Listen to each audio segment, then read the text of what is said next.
When the agency partners that you bring on can't fulfill in that scope or can't speak to the strategic level, you will lose and you'll be replaced like marbles. Welcome to the Happy Clients Podcast, brought to you by Dot & Company. Whether you're a virtual assistant, an agency owner, or a client-facing account manager, we all deal with clients. Lucky for you, client management is what we do best. Now, let's dig in, chat cam life, and have some fun along the way. Cheers to Happy Clients. Well, I'm so excited to have Raul back on the Happy Clients Podcast. Thanks so much for joining me again. It's a pleasure and an honor, Taylor. How you doing? Good.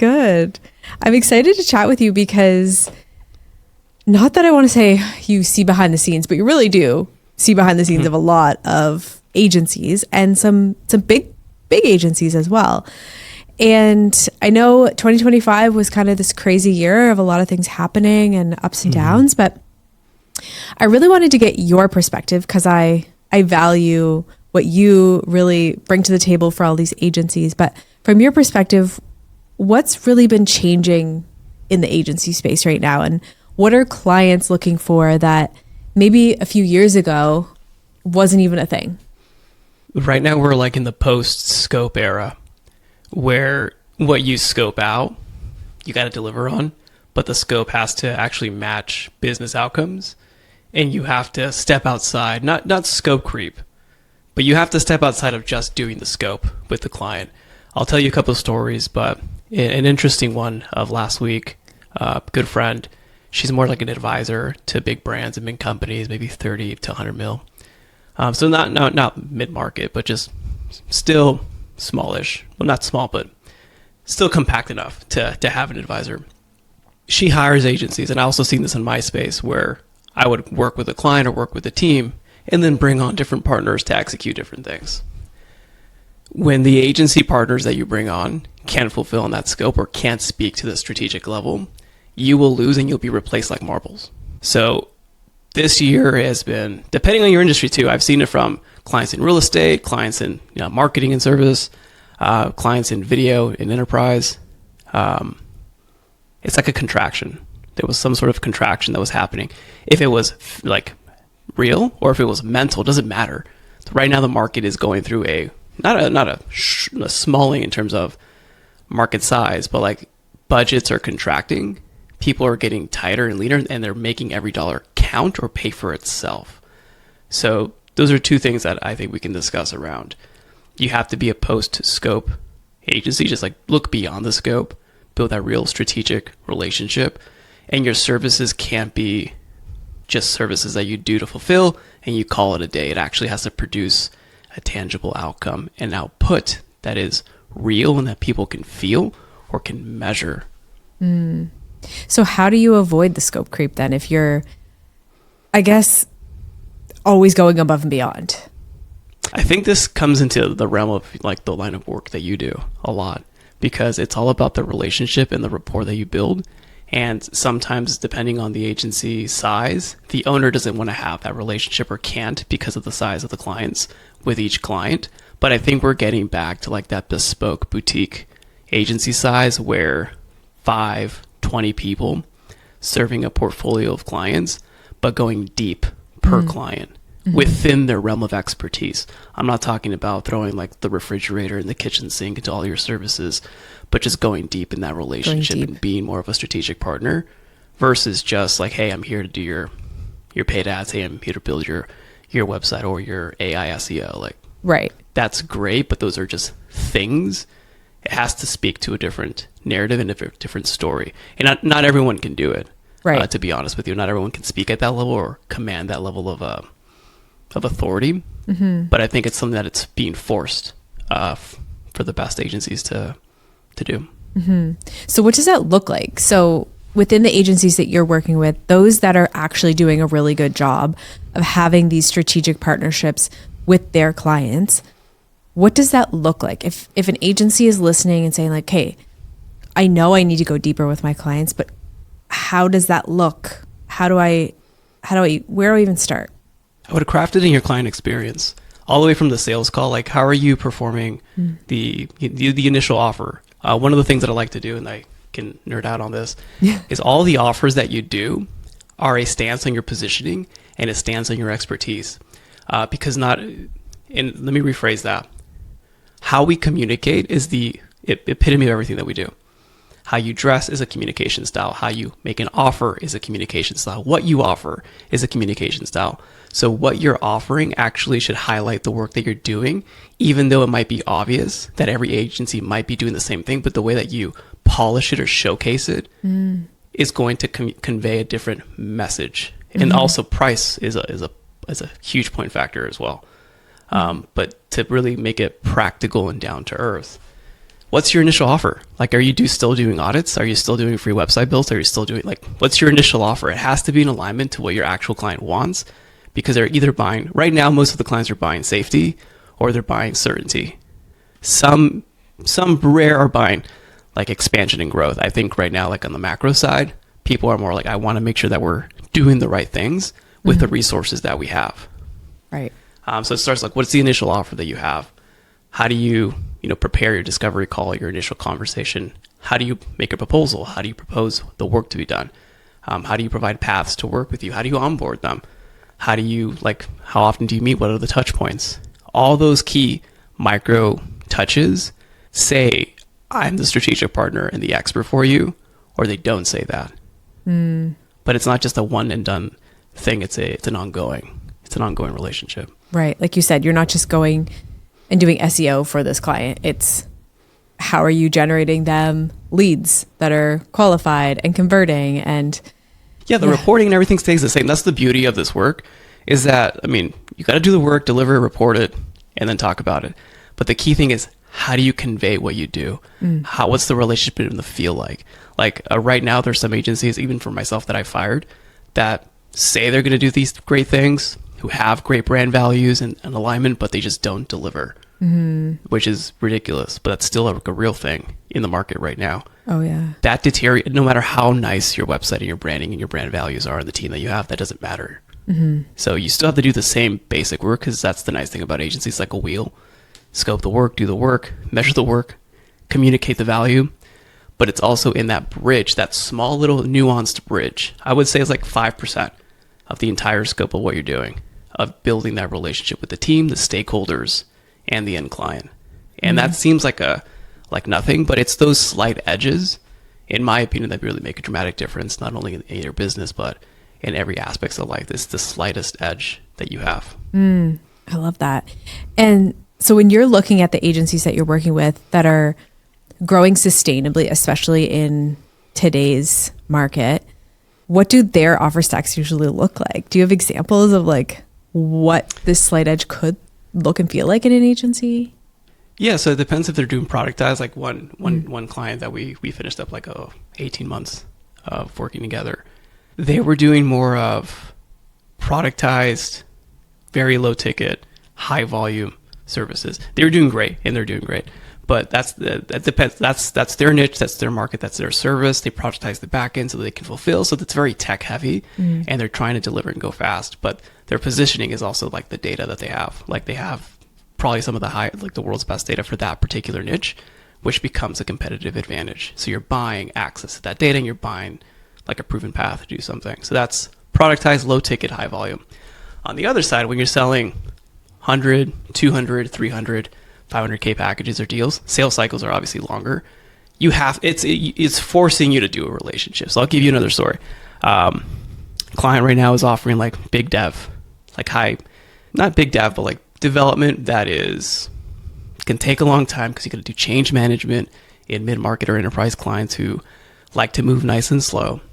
You don't just go up to them and say, hey, I'm going to audit your dev and give you a proposal. What happens? No, right now, what are we offering? Let's do a lunch and learn. Let's meet with your stakeholders. From there, let's earn the right to do a workshop with your executive stakeholders. From there, let's earn the right to sell the entry-level productized offer, where there's a risk reversal for engaging in that relationship. And that's also another key thing to look at, is how do you de-risk the relationship at every stage of the offer? It doesn't have to be money back, but you want to impose or give confidence through your offerings. Again, an offer is a way to communicate who you are, your value, and your confidence in what you do. And very few people are doing this right, so it's easy to stand out. But then from there, the front level offer, and then from there, if it works, okay, now we can build for you and develop some software or develop some applications for you. That's a long cycle, but that's also 250, 350K deal sizes. That is just the beginning, which can expand to LTV to multiple builds. So it really depends on your offer stack. Like, what are you actually delivering? Is it productized, low ticket, high volume, or is it more bespoke, slow moving, slower sales cycles, bigger deals in the back end? Mm-hmm. So what about team sizes? Because I know we were talking about doing good work, going deeper with I don't want to say less clients, but it doesn't have to be like that, but just, going deeper on a more strategic level with our clients. Mm-hmm. What are you seeing in terms of team structure, especially but the balance between full-time, part-time, contractors? Because obviously in today's age, we need to be efficient, we need to be flexible.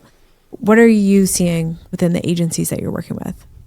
I think it depends who you speak with. If you speak with like a finance person, it's always going to be have this many W-2s and 1099s and then fire the W-2s that aren't performing and then rinse and repeat over time. I don't like that. I frankly am not a fan of that, but I'm prefacing that because there's no wrong answer. There's only trade-offs. The trade-off with doing that route is that you're going to have to churn and burn, like you're going to have to do layoffs, and that's normal. I'm not saying avoid layoffs, but I'm saying that's a part of the process. The way that I've built agencies in the past and the way that I work with clients now, and like I've actually done this, so I'm teaching you what I know, not like a theory. I like to do a mix of per client pay and making that individual I'm looking at the individual side first. Depending on the volume and the pipeline and the deal sizes, I do like to have the core team. Like you're going to always have to have the core team there. So that's part of your overhead. But I do like to have a variable pay, and you have to hire the right kind of person for this, but a variable pay per client load, per contractor to execute until they become full-time. And then you mix and match that until it is taking a portion of revenue. So your revenue and costs scale hand in hand. But over time, depending on where you're at in scale, if you're growing again, or if you've plateaued, or if you decreased and you don't want to grow and turn and like do the cycle again, I would recommend looking at that, a per client output, per client pay. You would want to decouple costs from revenue eventually and go to either straight salary or just like a cap, 30 hours, 40 hours a week, whatever you want to figure out with your team. But I always like to start with, here's the core team, and here's the team that's variable per client, and they're only delivering services to that client, and they're gonna work like freelancers or 1099, or if they're a subcontractor to execute that work. And then over time, depending on if it's a fit for them, it's a fit for the agency, bring them into the fold as full-time. Do you ever find that when you have contractors like that, where you start small and scale them up within the business, is there a gap where they're not all in and then you're asking them to be a full-time person? They're like kind of dabbling and then you're like, oh, come on over, now you're full-time. How do you get them over that line? Yeah. This is the hardest part about agencies. It's the human aspect. Well, it's hard and not hard. You're constantly massaging the relationship and selling them to work with you. Yeah. It's not something that you just do like, hey, by the way, Jimmy, you're coming on full time next month. Congratulations. Like, I don't want that. Like, you don't just do that like from one to the other. You're gradually selling them on the brand, the ethics, the value. You're making sure it's a good fit for them. So it does require for you to be a good human. But to answer your point practically, it really depends on that individual, who they are, their life goals, stage in life. Like, I'll tell you now, a client that only hires moms, they don't want flex pay. They don't want even like rev bumps. They wanted stable pay, even if it meant chilling at this level. And I was like, oh, interesting. I was going to give them I was looking at like a bonus profit share, because other teams where we did a similar structure, we gave the leader of that team, so the agency owners up here and the ops and the overhead, and then we had little sub pods under them. We have a leader of that team. We gave him a cut of the revenue for the pod that he led. Dude, that boy flew to the client. He went and faced it, like handshaking, played basketball with the client, because he was doing pretty good.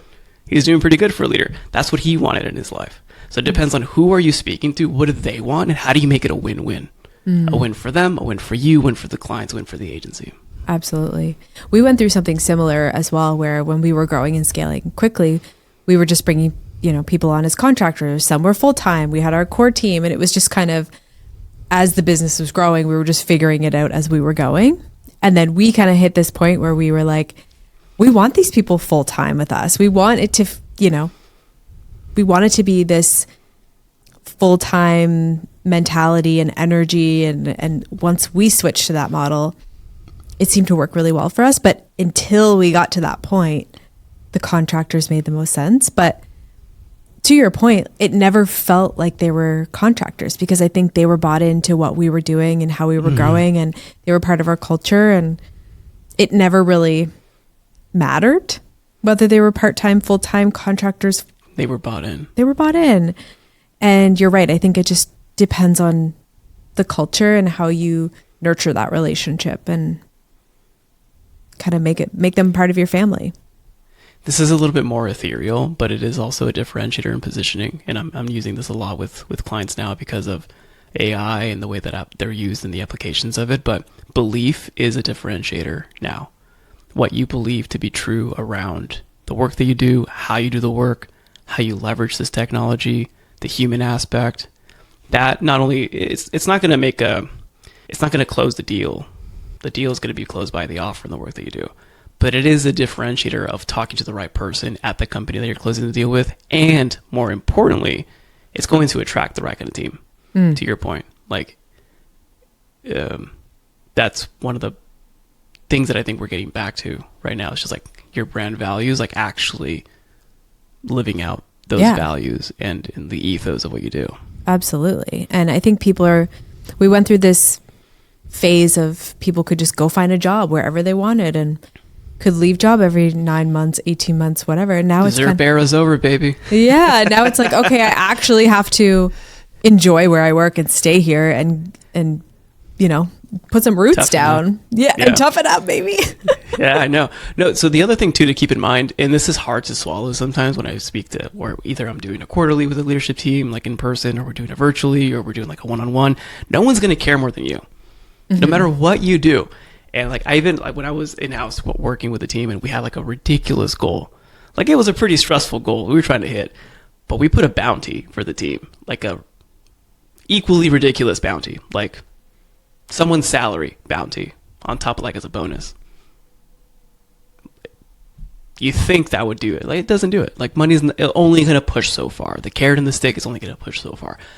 You have to be okay that they're not going to care as much as you. Yeah. But you do have to set up the systems and the ecosystem, like the habits, the rituals, the linguistics, the care, the personal touch, to create it where the behavior that they do and execute benefits them and it benefits the agency. And I always go back to that. I live by this ethos. When I first learned it, still good friends with Tom now, but from Zig Ziglar, is that you can have everything you want if you help just enough people get what they want. So the ethos of that is like, what do you want? And how is me helping you get what you want also can help me get what I want? And it's not in a way for being selfless or selfish, but it's just a way of transacting and doing business. I love that. And I think, like you said, not everyone's going to be as excited about what you're doing as you are. They're not going to care. They're not going to care as much. And that's a harsh reality that we have to understand. Yeah. And sometimes there's seasons. People can be really excited in different seasons, right? It's like up and down and up and down. And not everyone's as constantly excited as you are. And that's hard to wrap my head around too sometimes. It's like you have to keep energizing your team and getting them excited and keep it up. They're not entrepreneurs like us. Yeah, they're not as crazy. They're crazy in their own right, in their own healthy right, but they're not as crazy. But there's also the other key thing is that there's so much dopamine suck in other areas of life that makes it so easy to get outside of just work. So it's like, this is maybe beyond the pod, but I believe that there is mental health around like use of too much screen time, use of too much dopamine, use of whatever we want, we can get in an instant. And that also can hinder us to become resilient humans. And I think we need resilience in adversity, even if it's self-inflicted adversity. You join a gym, you do this thing, you do that, you do this tough challenge. But I think that if you're able to healthily instill resilience and healthy adversity with the team, like maybe challenges or that, I think helps reshape the brain and reshape how we show up to work. Because most of the time, you do get kicked in the nose. And for those who have not been kicked in the nose, I can tell you it is not fun. It really hurts. Yeah. So it's like, you have to be okay with that being normal. But I think with the team, how do you create a healthy setting to create resilience mentally so that they can also become better people, regardless if they work with you or not 3 years from now? They'll be thankful, they'll be grateful, or they don't have to be grateful, but they'll be happy that they went through the experience with you. So how do you do that? Create resilience in a way that's not beating them down, you know? Like, obviously people need to go through the ringer to learn and to get stronger. We know that. But how do you keep them going through that, keeping them positive, but also showing like, you have to do this? You know, there's things that you can and cannot. Yeah, no, there's things that you can and cannot do as per HR. The other side of the room. But how have I actually done it? How have we actually done it? Challenges, like healthy, like obviously reading is important. So like reading challenge, specific books, maybe even fitness or exercise challenges, maybe making a part of the culture. Also going back to your brand values, like there has to be something in who you hire and what you stand for that's going to attract that kind of person. And the thought leadership that you put out, or the books or the podcasts or things that you write, is going to attract that person. So if you're putting out, you're looking for that resilient person, you don't have to say it like that, but like, what does that look like for you? Then they'll self-select and you'll attract that right person. And also saying like, this is not just like easy work that you can just show up and chills in your pajamas. It's like, there's something that we have to, there's a level, there's a standard that we have. And what does that standard look like? And then also that helps create an identity for them. Because if you start calling the standard an identity and they start saying, okay, that's who I am now. How does that person behave? How do I have to change or behave in order to adhere to that standard? And it sounds like this might sound like we're trying to change or manipulate. It's not. It's like, if there's a healthy standard for us to always improve and become better. And what we think, what we say, who we communicate with, the inputs that we have in our mind, the activities that we do. And the number one factor, I actually wrote a post about this, haven't published it. It's so obvious, but sometimes the obvious things take a long time to internalize. If you want to become a better person, you just have to do the things. You are what you do, not just what you believe that you do. So what are the behaviors and aspects that you can incorporate in your operations, in your daily rituals or weekly rituals or habits with the team, with the organization, that makes them resilient?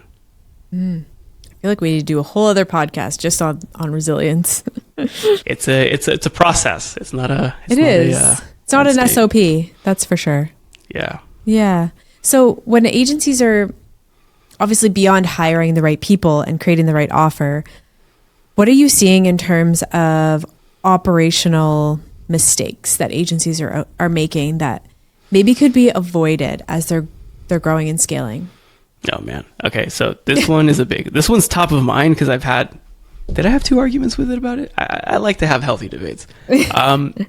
When you have your salesperson also do part of the fulfillment, and I get it, sometimes they do have to do some fulfillment in the beginning, especially if it's if it's a technical sale, you need a technical salesperson. But if that person gets bogged down and sucked into too much fulfillment and no prospecting, which I have seen firsthand, I love you. You know who you are. I love you. I really love working with you. But just like, when that happens, there's no prospecting. And then the pipeline, like, oh, where's the proposal? Where's the offer? And then that person burns out and they quit. Like, if you're dedicated to sales, you can incorporate parts of your process. For example, for the dev example I gave earlier, the development agency, 2 to 3 part of the workshops are sales. There's like learning sessions, which are a sales process. That one isn't going to be done primarily just by salespeople, but the next workshop is somewhat technical, but it can be done only through sales. So I would allow that, where your salesperson supports the initial conversation, the pipeline, the relationship, getting the learning sessions, and then booking maybe some of the additional workshops and working with the client to discover, because these are bigger scopes, and then make the proposal and support them. And then maybe the principals come in and then they, align with the client during closing or the second or third call. That's not these are like multi-chain calls. But then after that, for onboarding fulfillment, give that to your ops team. Don't have the salesperson also support there. Or also an LTV. This is again trade-offs. This is not a wrong answer, but clients 6 months in, 8 months in, oh, they have opportunity, let me send you to the salesperson. Why don't we train the operations team to sell? Right. To know how to sell, to know how to look for these opportunities, to have these conversations, and then have that, like the leader of the ops team, have that educated sales conversation. And then from there, if it makes sense, once it's proposal or booking, then get the salesperson involved. Because if not, you're having that salesperson do both legs, or those salespeople do both legs. And that can be very stressful.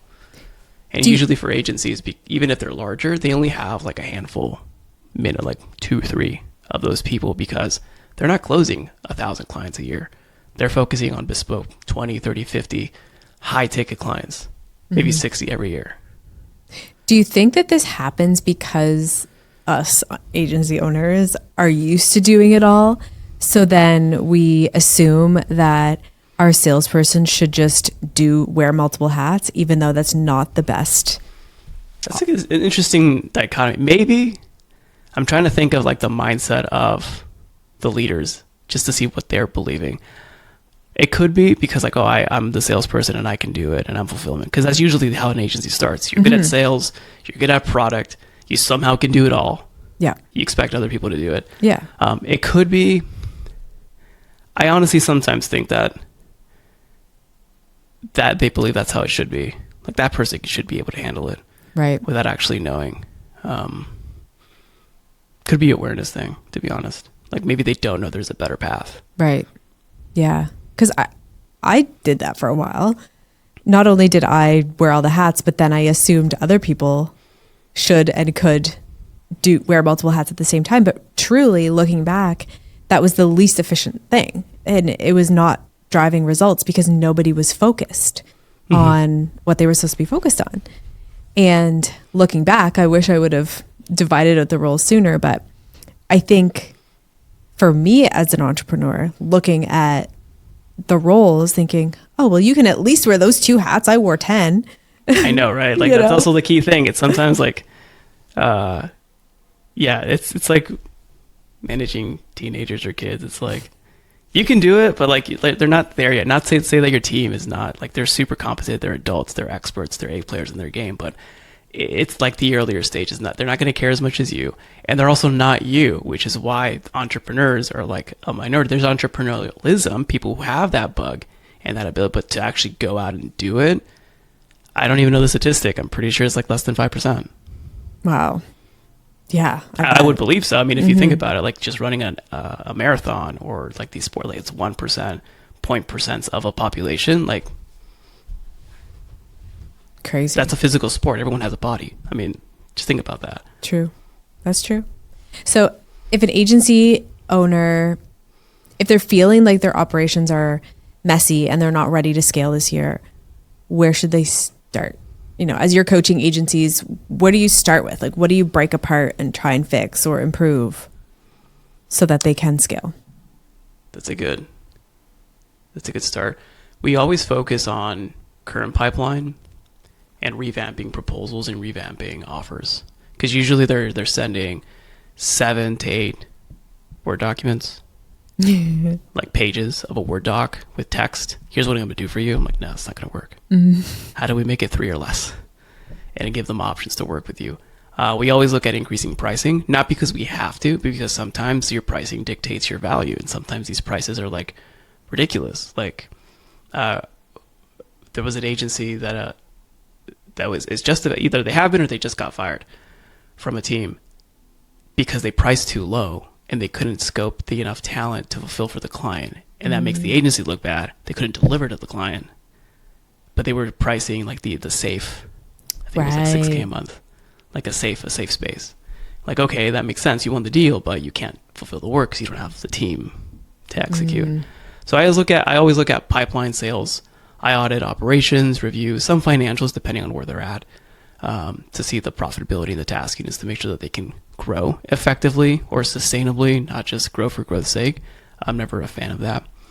And then we look at which prospects should you be speaking to when you warm network, creating a simple habit for the founders or the sales team to execute on that.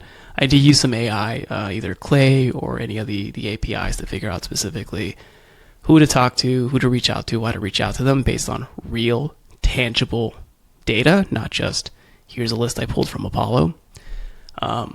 That's usually the 80-20. Then everything else starts with, let's revamp your offerings. And we're not just changing what you do. We're changing how you communicate what you do, which sounds simple, but like, I think it's simple, but it can really transform the types of clients that you work with and the conversations that you have. And then from there, it's all the simple operation stuff.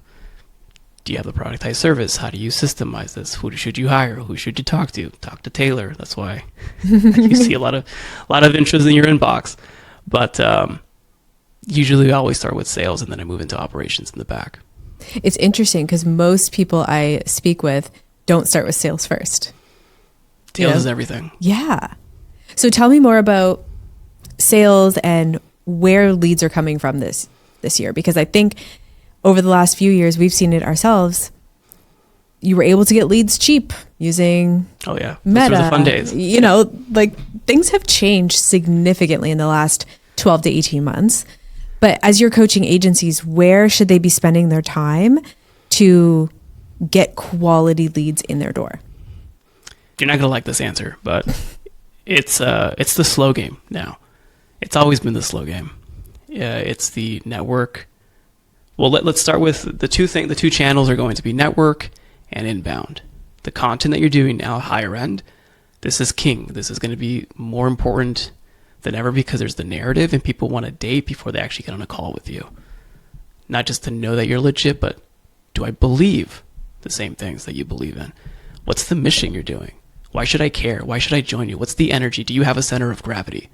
So inbound is creating centers of gravity.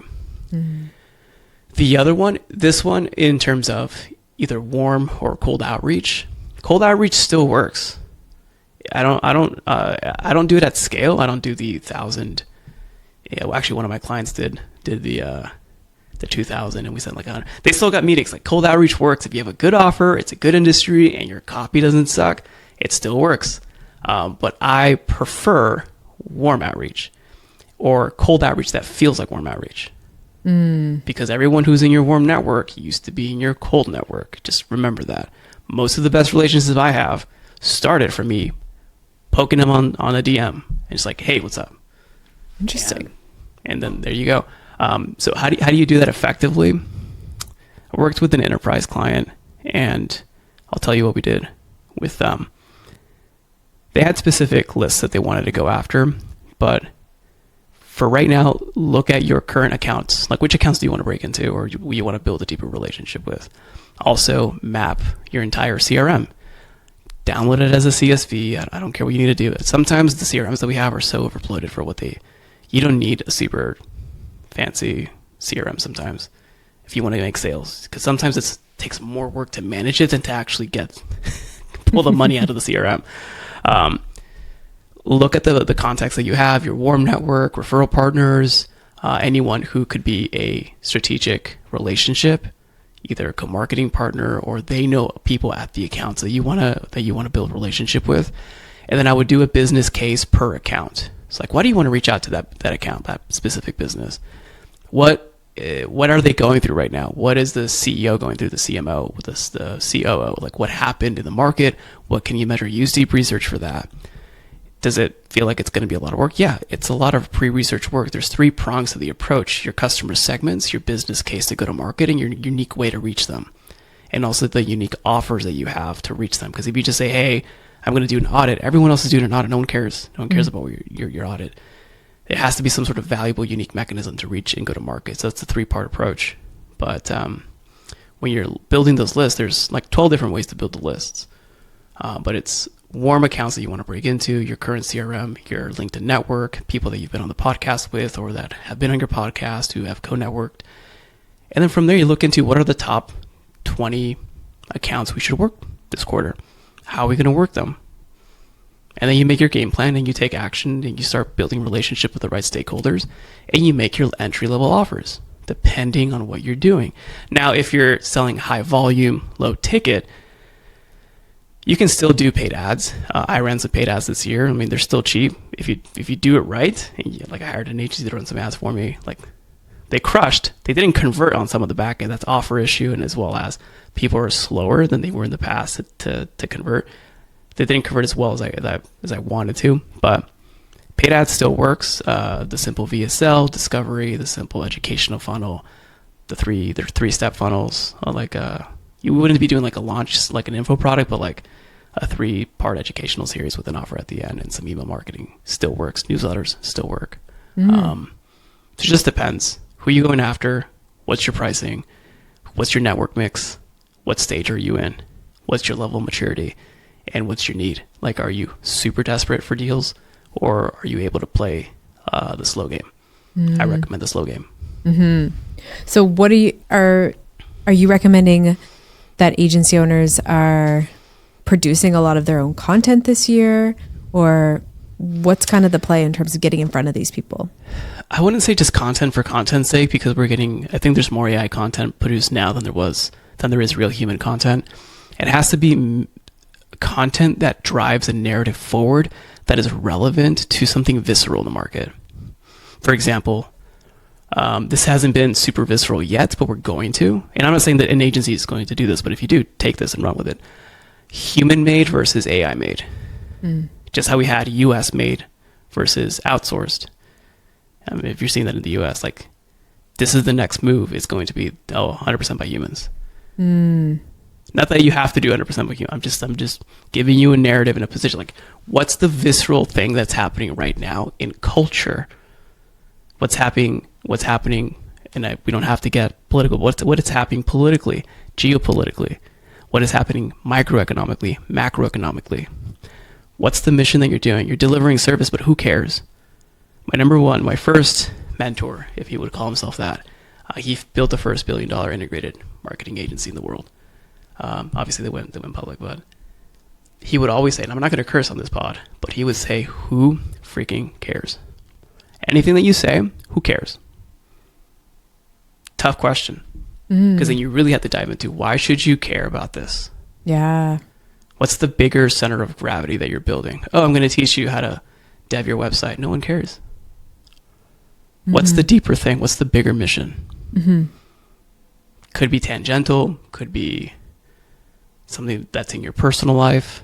Well, I'll give a clear example if I can share. Regina was one of my favorite clients. I forgot how long we worked, like over a year. Her big thing is to create a new, I'll call it, economy for working moms, for part-time moms, to be able to have small children and work online at their own hours. That's her big mission. She sells marketing. But that mission's pretty cool. Yeah. That makes you care. Yeah. That's deep.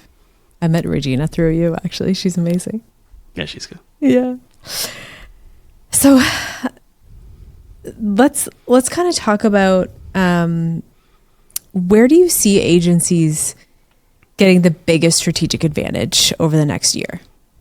When you mean strategic advantage, like the activity that they're doing, or like what's going to make an agency last in the next year? The return to the bespoke. The return to the bespoke. You don't have to be small to do this. Like I was talking, that wasn't a good fit, but I was talking to a team out of the West Coast, and they work with enterprise clients, and they do like heavy video production, and like enterprise paused, and so they wanted to produce a runway of like a little bit over $1 million in extra rev. They had an activity issue. Actually, it wasn't a strategic issue, but they needed to go down market, create new offers, and just sell that because they can fulfill on that. So I think that the future is getting back to the bespoke. yes, productize your service. Yes, have everything. And when I say productize, like make it a well-oiled machine. Someone signs on, automatically onboarding happens. The person is triggered. The systems are triggered. The person's notified. Calls are booked. Like all that happens, and the team knows exactly what to run. But don't be afraid of combining multiple productized services into something bespoke that your team knows how to run. But for the clients, like, oh, this is fresh. This is different. Another key differentiator or another example of this is like for the dev agency, the current clients that they're selling to are used to playbooks from like the big four consulting groups. Playbooks that are theory, that are dead. They're dead the day they're printed.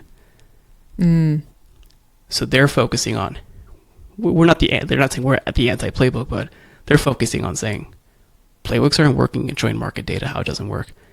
Let's craft the playbook together. That feels bespoke. Productized service, everything is linear. This service leads to that service leads to this service. We can combine these things together, big scope, etc. But the whole idea is the client feels like it's unique, specific to them. You do have to have the maturity to it, the experience to it, to do that. But I think that's what we're heading towards. I think there's going to be a significant rise of 5 to 20 person agencies that are crushing, outsizing their revenue per employee from like the traditional 50 to like 200 person agencies because there's too much bloat there. Yeah. Yeah. Well, I love your perspective, and you bring such a refreshing lens to what we're doing. And I think this is what we needed to hear. It's not do more, it's do better. And then I know that's your whole thing. But if you could give any agency owner listening one piece of advice to stay profitable and avoid burnout, what would it be? No, wow, one piece of advice. Just one. Pick That's one. so hard. Stay profitable and avoid burnout. Force yourself to take Fridays off. Oh. In a 3-day weekend, once a quarter. Why? Or a multi-day weekend, like once a quarter. But yeah. Why do you think? What does that do? If you can't do that, then you're not buttoned up to be well-oiled. So that'll increase your profitability. And plus, I have not seen like clients who are doing really well this year. Like one was confessing to me, was like, yeah, I feel bad not taking calls on Fridays. I'm like, you had your best year, and like next year's going to be better. Don't take calls Fridays. Just take them off. So, and I had to actively sell another client to take Thanksgiving week off, but that's a different conversation. I just think that forces you to level up. If that's the constraint, creativity is like born from constraints, and it's a healthy constraint. And why not? Don't take calls on Fridays. Could you be working on the agency? Yeah, we can do biz dev, you can do admin work, you can do whatever you want, but you don't have to do calls. And then taking a Friday off once a quarter or once every 2 months forces you to recharge. When's the last time you went, I don't know, in the mountains, Taylor? When's the last time you went snowboarding? When's the last time you went in the ocean surfing? When's the last time? Like, what's the point of doing all this work if you're not actually living? I like that one. I'm good. I'm going to take off Friday this week. Just saying. It is Wednesday, so. Amazing. Well, thank you so much for this conversation, Raul. And where can agency owners find you and learn more about the good work that you're doing? The best place is going to be the website, dogoodwork.io. That's dogoodwork.io.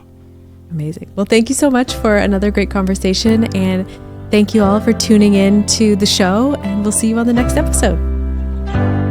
Cheers to happy clients.